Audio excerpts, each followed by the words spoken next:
RSS वो दीमक है जिसने देश को खा लिया है। आरएसएस से निकले हुए ये प्रचारक आज आंसू बहा रहे हैं। रिस्पॉन्सिबिलिटी नहीं, इनके आंसू देखने पड़ेंगे। ये जिम्मेदारी नहीं ले पा रहे, मगर हर नेता इनका ये कह रहा है कि वो बेचारे हैं। समझिए बात को, क्योंकि आरएसएस जानती है कि भुनाना पड़ता है लोगों की सहानुभूति के लिए, लोगों की संवेदनशीलता को निकालने के लिए, उनको बताने के लिए कि ये गरीब है। क्योंकि भारतीय पहचाने जाते हैं कि उनका दिल पसीज जाता है अगर कोई गरीब हो, कोई बेचारा हो। और अगर किसी से नफरत हो तो खुद नहीं करेंगे, लेकिन अगर कोई और कुछ ऐसा कर सके जिससे वो नफरत करते हैं तो मना भी नहीं करेंगे, बल्कि उसका स्वागत करेंगे। लेकिन जब कुर्सी हिलने लगती है तो आंखों में से आंसू बहने लगते हैं। ये आज किसी ने कहा ट्विटर पर, ऐसा क्यों कहा होगा? क्योंकि उन्हें ये आंसू झूठे लगते हैं। जिन्होंने ये कहा वो स्वयं आरएसएस की शाखा में जाया करते थे, और आज उन्हें प्रधानमंत्री के आंसू झूठे दिख रहे हैं। कह क्या रहे हैं कि जब कुर्सी हिलने लगती है तो आंसू गिरने लगते हैं। इसका मतलब उन्हें वो दर्द नहीं दिख रहा प्रधानमंत्री की आंखों में। मगर ये प्रधानमंत्री के बारे में नहीं है, प्रधानमंत्री ही तो हैं। देश का कोई भी व्यक्ति प्रधानमंत्री बन सकता है, मगर देश का प्रधानमंत्री सशक्त होना चाहिए। जब वो शक्तिशाली होगा, शक्तिशाली तानाशाही नहीं करेगा, शक्तिशाली तानाशाह नहीं बनेगा, शक्तिशाली वो होगा जो देश में व्यवस्था देगा, देश में लोगों को वैज्ञानिक रूप से सोचने के लिए प्रेरित करेगा। ये नहीं बताएगा कि आप 21 दिन में क्योंकि 18 दिन में महाभारत का जंग जीत लिया था तो 21 दिन में हम जीत लेंगे कोरोना की लड़ाई को। ये नहीं कहेगा कि मोमबत्ती दिए जलाओ, ये नहीं कहेगा कि घंटी और ताली थाली शंख वगैरह बजाओ, ये नहीं कहेगा कि हम जीत चुके हैं, ये नहीं कहेगा कि आपदा में अवसर ढूंढ लो। आपदा में अवसर आज देख रहे हैं आप, कुत्ते खा रहे हैं शवों को, सनातनियों के शवों को कुत्ते खा रहे हैं। ये कैसे हो सकता है? भारतीय जनता पार्टी एक टीम है और आरएसएस बी टीम। आरएसएस का काम ही है कि क्योंकि उन्हें सरदार पटेल ने कहा था कि आप चुनाव नहीं लड़ेंगे तभी बैन उठेगा, आप तिरंगे का सम्मान करेंगे, आप छुप छुप के कार्य नहीं करेंगे, आप देश के संविधान का सम्मान करेंगे तभी बैन उठेगा। और इस वजह से आरएसएस स्वयं चुनाव नहीं लड़ता, लेकिन बी टीम बन गया और एक टीम जो उनका राजनीतिक दल है उसको आगे कर दिया। राजनीतिक दल में उन लोगों को आगे कर दिया जिनको वो सत्ता में बैठाना चाहते हैं, क्योंकि खुद वो देश की जड़ों में घुसकर उसमें लगाना। आज हम ये ब्लैक फंगस, व्हाइट फंगस सुन रहे हैं, मगर भारतीय जनता पार्टी को आगे लाने में जो रोल आरएसएस ने अदा किया है, वो कहते हैं हम काम कर रहे हैं। अगर काम कर रहे हैं साथियों तो बताओ, जो कहते हैं कि हम तो तलवार उठा लेंगे, हम अपनी फौज तैयार कर लेंगे, सेना की जगह जाकर हम सरहद पर जंग लड़ लेंगे पाकिस्तान से, उनकी आवाजें कहां गुम हो जाती है जब चीन हमारे घर के अंदर घुस जाता है। इनका काम है समझना, इनका काम है आप लोगों की साइकोलॉजी को समझकर आप पर प्रहार करना, और इन्होंने किया है। और आज जब प्रधानमंत्री रोते हैं तो मुझे याद आते हैं यही आरएसएस वाले।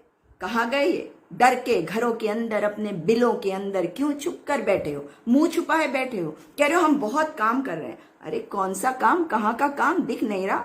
आपका सबसे पहला काम होना चाहिए, आप हिंदुत्ववादी हैं, सनातन धर्म के रक्षक बताते हैं, राम के नाम पर आप सत्ता में आए थे, मगर राम नाम सत्य हो गया और राम भरोसे छोड़ दिया आपने पूरे देश को।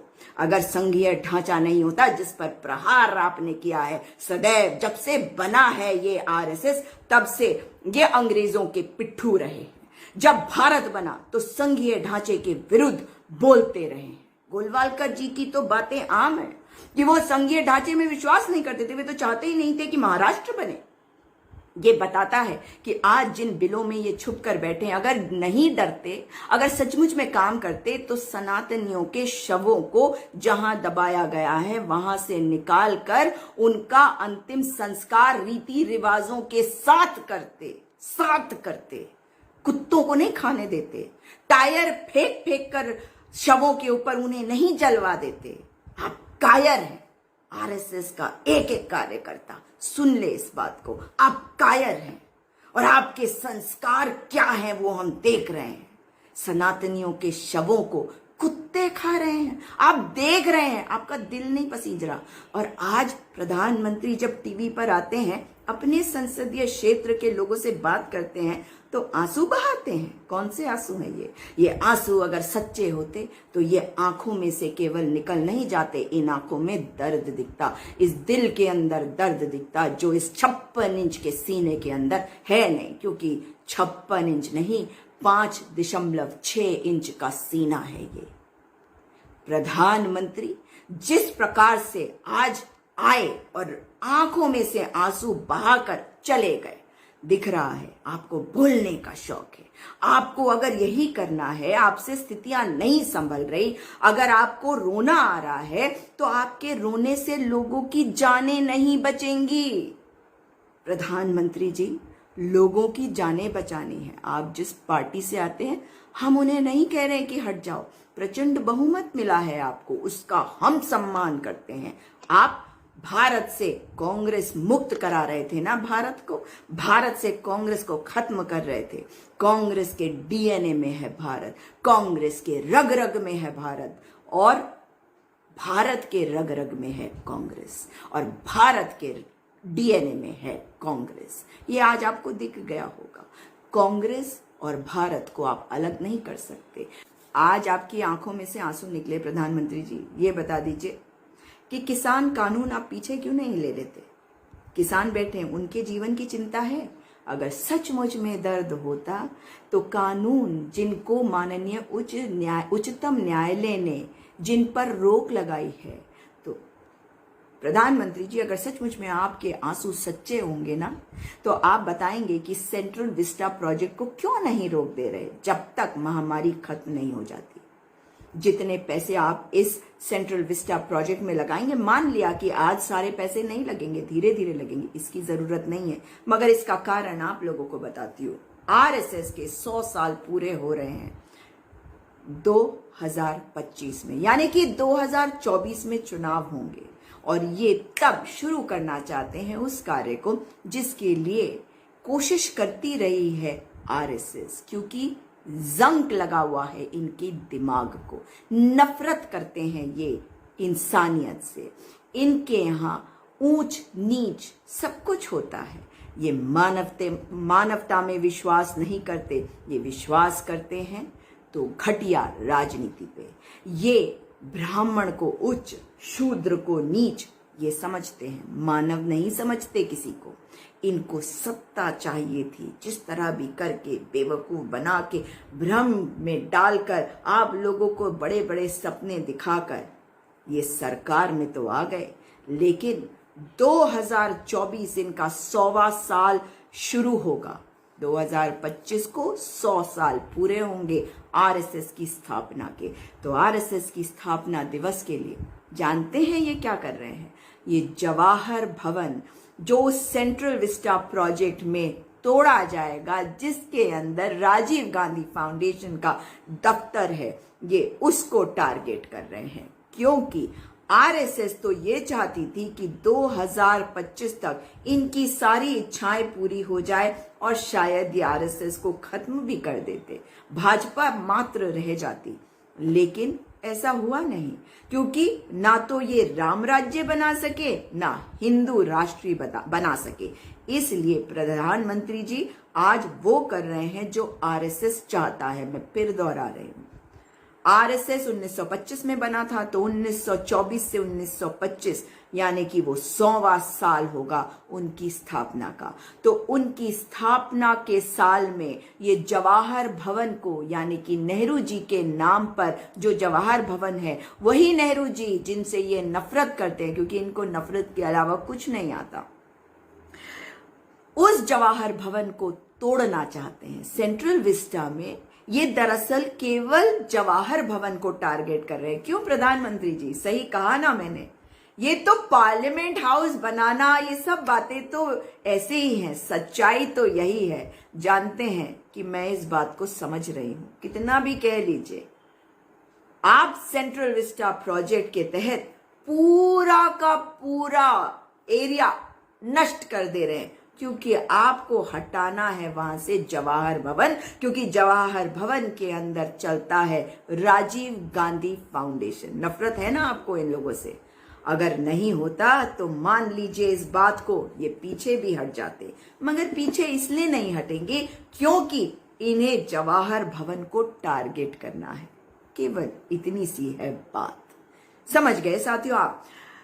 इसके अलावा अगर आज आप रो कर दिखा रहे हैं तो जो हमारे किसान भाई बैठे हैं उनको वापस भेजने के लिए क्या कर रहे हैं? कुंभ के लिए आपने निमंत्रण दिया था ना, आपने जनवरी एंड में ये कहा था ना कि हम कोविड की लड़ाई जीत चुके हैं, पूरी दुनिया हमसे दवाई खरीदेगी। आज हम दूसरों से दवाई लेने की स्थिति में आ गए हैं। जानते हैं आप लोग, जिस पार्टी को आपने चुना, जिस आरएसएस को आपने समझा कि ये बहुत कार्य करती है, वही आरएसएस चले थे कांग्रेस मुक्त भारत बनाने के लिए। यहां तो मानव मुक्त भारत हो रहा है, भारतीय मुक्त भारत हो रहा है।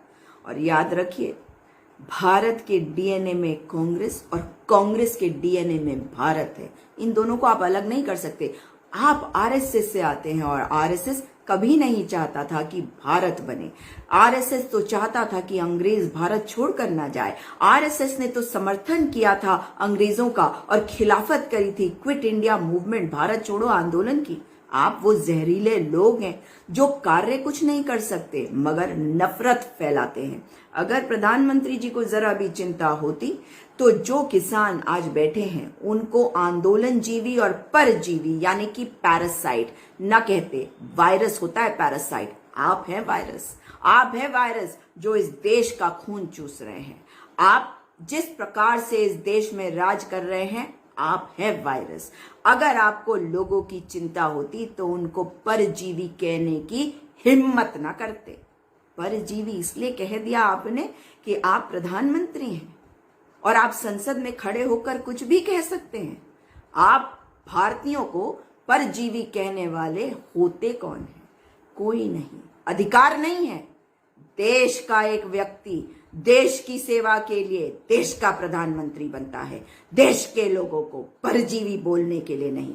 नफरत है आपके अंदर। एक और इनकी बात बताऊंगी अभी, किस प्रकार से कुंभ में इन्होंने लोगों को बुलाया। इन्होंने जनवरी के एंड में कहा था कि हम कोरोना की लड़ाई को जीत गए। कहने लगे कि पूरी दुनिया हमसे दवाइयां खरीदेगी। आज हम जिस स्थिति पे हैं, आर्थिकी के रूप में देख लीजिए हम कितने पिछड़ गए हैं।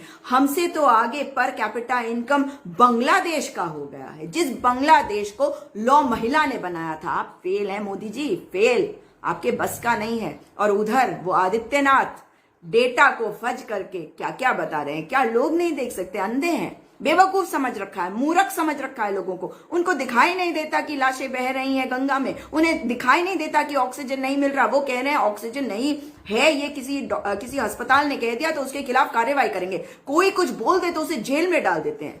आदित्यनाथ के चेहरे से नफरत, गुस्सा झलकता है। एक लोकतंत्र में जो मुखिया होता है ना, उसके चेहरे से ऐसे लगना चाहिए कि कोई भी व्यक्ति अपना दुख उसको बता सकता है। राजा कौन होता है? जो प्रजा के बीच में जाकर उनके दर्द को समझे। मगर हमारे तो प्रधानमंत्री संसद के पटल से जाकर लोगों को, भारतीयों को परजीवी बताते हैं। अगर सचमुच में ये आदर सम्मान करते भारतीयों का, चाहे वो इधर के होते, उधर के इनके समर्थक होते, इनके विपक्षी होते, इतनी हिम्मत भी नहीं करते। और जिस प्रकार से किसान भाई बैठे हैं आज इस महामारी के समय में, ये उन्हें कहते कि माननीय उच्चतम न्यायालय ने जो फार्म लॉज हैं उन पर रोक लगाई हुई है और हम इन्हें वापस लेंगे जब पैंडेमिक खत्म हो जाएगा। अरे भाई, 2024 में आप तो कह रहे हैं कि आपकी प्रचंड बहुमत की सरकार फिर से आई तो ले आना इस कानून को, मगर आप जानते हैं ऐसा नहीं होने वाला, आप जानते हैं, है ना। अगर नहीं तो बताइए कि क्यों नहीं कर सकते, क्योंकि 2024 तक आप मुझे बताइए कि क्या इन कानूनों को आप लागू कर पाएंगे? नहीं कर पाएंगे ना। अभी कर पाए हैं? नहीं कर पाए। 1 साल गुजर गया, पिछले जून में आया था, जून आने को है। इसका मतलब ही है कि आप तानाशाह बनना चाहते हैं। स्वयं से कितना प्यार है प्रधानमंत्री, कपड़े बदल बदल कर आते हो और फिर आंसू बहाते हो। किसी फिल्म वाले ने आपको अगर रोल दे दिया होता तो बेहतर होता, क्योंकि आप केवल प्रधानमंत्री हो। आपको ना ये गलत फहमी अपने बारे में कि आप भारत के प्रधानमंत्री बनके पता नहीं कौन से बादशाह बन गए। ना बादशाह, ना राजा, ना शहंशाह। आप केवल एक भारतीय हैं जिनको लोगों ने इस कुर्सी तक पहुंचाया है, और आपको इसलिए पहुंचाया क्योंकि आपको लोगों की सेवा करना है, to serve the people of India. अपने लिए कार्य नहीं करना है। और हर बार अपने आप को कमजोर दिखाकर आप निकल नहीं सकेंगे। कुछ नई कहानी बनाइए, नए स्क्रिप्ट राइटर लाइए। मुझे मालूम है वो दून स्कूल के कुछ लड़के आपकी टीम में भी हैं, है ना। उनसे नहीं होने वाला ये काम। अब कुछ और ढूंढिए, नई कहानी बनाइए। जी प्रधानमंत्री जी, अगर आप सचमुच में चाहते हैं कि हमारे किसान भाई वापस चले जाएं, तो ये दबाव मत डालिए और गोदी मीडिया से ये डिस्कशंस मत करवाइए कि क्या होना चाहिए, वो क्यों नहीं जा रहे। ठीकरा उन पर मत फोड़िए। आपने पैंडेमिक का इस्तेमाल किया, कृषि कानून लेके आए जो कृषि विरोधी और किसान विरोधी हैं, किसान विरोधी ज्यादा हैं। उनको अगर आपने पैंडेमिक का, महामारी का इस्तेमाल करके लेकर आए, तो अब महामारी में आपको उन्हें वापस लेना पड़ेगा, क्योंकि ये लोकतंत्र है। यहाँ पे लोग सर्वोपरि होते हैं। यहाँ की जनता जनार्दन होती है, देव है। हमारी जो जनता है, वो जो प्रजा है, वो मालिक है इस देश की। आप नहीं है मालिक। आपको गलतफहमी सी हो गई है। आपको लगता है कि आप वो करेंगे जो आप करना चाहते हैं। ऐसा होने नहीं देंगे। उधर देखिए, मैं आपको एक बहुत महत्वपूर्ण बात बताना चाहती हूँ। आरएसएस 1925 में बना, यानी कि 2025 में 100 साल पूरे होंगे, यानी कि 2024 में उनका 100वां साल शुरू हो जाएगा। ये सेंट्रल विस्टा प्रोजेक्ट 2024 तक बनने की बात करी जा रही है ना, करी जा रही है। अब समझ गए आप क्यों? क्योंकि इनको वो सारी चीजों को खत्म कर देना है, तोड़ना है जो अंग्रेजों के समय पे बनाया गया। यही सोचते हैं आप, या कुछ हद तक सोचते हैं, मगर अंग्रेजों से इन्हें दिक्कत नहीं है। इनको जो दिक्कत है वो किसी और चीज से है, जवाहर भवन। इन्हें नेहरू जी से दिक्कत है या नहीं? इस पूरे सेंट्रल विस्टा प्रोजेक्ट में एक बिल्डिंग ऐसी है जो से जवाहर भवन कहते हैं, जो जवाहरलाल नेहरू जी के नाम पर है, और उसमें राजीव गांधी फाउंडेशन उस पर टारगेट करते हैं ना, ये उसका ऑफिस है। और उस जवाहर भवन को नष्ट करके आरएसएस को तोहफे के रूप में 2024 में देने का इनका प्लान है। इसलिए पूरा सेंट्रल विस्टा प्रोजेक्ट बनाया गया है। मतलब एक चूहे को मारने के लिए पूरी बिल्डिंग को जला दो। बदला, ये बदला लेने वाले लोग हैं, ये घृणा फैलाने वाले लोग हैं, ये नफरत करने वाले लोग हैं। मगर क्या हम समझते नहीं? सही कहा ना प्रधानमंत्री, यही करना चाहते थे ना आप, ताकि आपकी पैठ बनी रहे आरएसएस में। क्योंकि आरएसएस जो जो चाहता था वो आप कर नहीं पाए। आरएसएस के लोग कहते हैं कि हमने तो सोचा था कि 2024 में आरएसएस ही खत्म कर देंगे क्योंकि देश हिंदू राष्ट्र बन जाएगा, मगर ऐसा नहीं हुआ, क्योंकि आप ये कर नहीं सकते और आपकी हिम्मत भी नहीं। आप वैसे भी एक कमजोर प्रधानमंत्री है। तो ये असली कारण है सेंट्रल विस्टा प्रोजेक्ट का, ये असली कारण है। बोलेंगे नहीं, मगर सच्चाई यही है। इसलिए इस वक्त ये जो आपने आंसू आज बहाए हैं, इन आंसुओं का अगर सचमुच में कोई मोल है, अगर सचमुच में लोगों के लिए सहानुभूति है, तो कृषि कानून वापस लीजिए, सेंट्रल विस्टा प्रोजेक्ट रोक दीजिए, साइंटिफिक टेम्परामेंट से लोगों के साथ व्यवहार भी कीजिए, उनको इनकरेज भी करिए, और खामखा की इधर उधर की बातें बंद करिए। 4, व्यवस्थाओं को ठीक करिए। और 5, अगर रिस्पॉन्सिबिलिटी नहीं ले सकते तो रिजाइन कर दीजिए, कोई दिक्कत नहीं है, देश चलता रहेगा। पीछे कर दिया आपने मगर वापस देश को आगे ले जाएंगे, फिर हिम्मत करेंगे, चाहे 40 साल क्यों ना लग जाए, वापस देश को वहां लाने पर जहां देश 2014 में था जब आपको मिला था। नमस्कार साथियों, इस वीडियो को अधिक से अधिक शेयर करिएगा ताकि इनकी सच्चाई, आरएसएस की सच्चाई, उनकी घृणा, उनकी नफरत लोगों को भी पता चले। इस वीडियो को अधिक से अधिक शेयर करिएगा ताकि पता चले कि सेंट्रल विस्टा प्रोजेक्ट आखिर क्यों बनाया जा रहा है।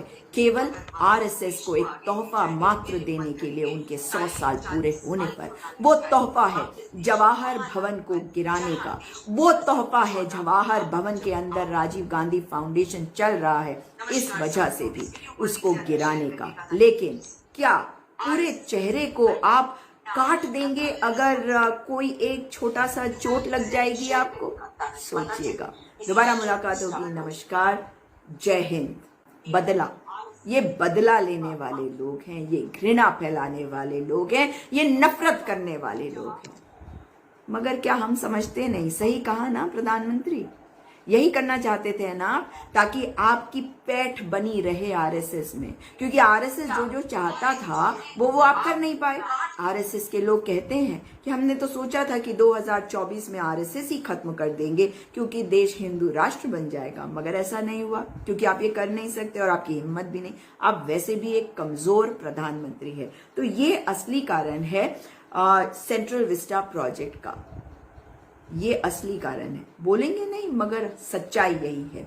इसलिए इस वक्त ये जो आपने आंसू आज बहाए हैं, इन आंसुओं का अगर सचमुच में कोई मोल है, अगर सचमुच में लोगों के लिए सहानुभूति है, तो कृषि कानून वापस लीजिए, सेंट्रल विस्टा प्रोजेक्ट रोक दीजिए, साइंटिफिक टेम्परामेंट से लोगों के साथ व्यवहार भी कीजिए, उनको इनकरेज भी करिए और खामखा की इधर उधर की बातें बंद करिए। 4, व्यवस्थाओं को ठीक करिए। और 5, अगर रिस्पॉन्सिबिलिटी नहीं ले सकते तो रिजाइन कर दीजिए, कोई दिक्कत नहीं है, देश चलता रहेगा। पीछे कर दिया आपने, मगर वापस देश को आगे ले जाएंगे, फिर हिम्मत करेंगे, चाहे 40 साल क्यों ना लग जाए, वापस देश को वहां लाने पर जहां देश 2014 में था जब आपको मिला था। नमस्कार साथियों, इस वीडियो को अधिक से अधिक शेयर करिएगा ताकि इनकी सच्चाई, आरएसएस की सच्चाई, उनकी घृणा, उनकी नफरत लोगों को भी पता चले। इस वीडियो को अधिक से अधिक शेयर करिएगा ताकि पता चले कि सेंट्रल विस्टा प्रोजेक्ट आखिर क्यों बनाया जा रहा है। केवल आरएसएस को एक तोहफा मात्र देने के लिए उनके 100 साल पूरे होने पर। वो तोहफा है जवाहर भवन को गिराने का, वो तोहफा है जवाहर भवन के अंदर राजीव गांधी फाउंडेशन चल रहा है, इस वजह से भी उसको गिराने का। लेकिन क्या पूरे चेहरे को आप काट देंगे अगर कोई एक छोटा सा चोट लग जाएगी आपको? सोचिएगा। दोबारा मुलाकात होगी। नमस्कार, जय Hind. Press the bell icon on the YouTube app and never miss another update.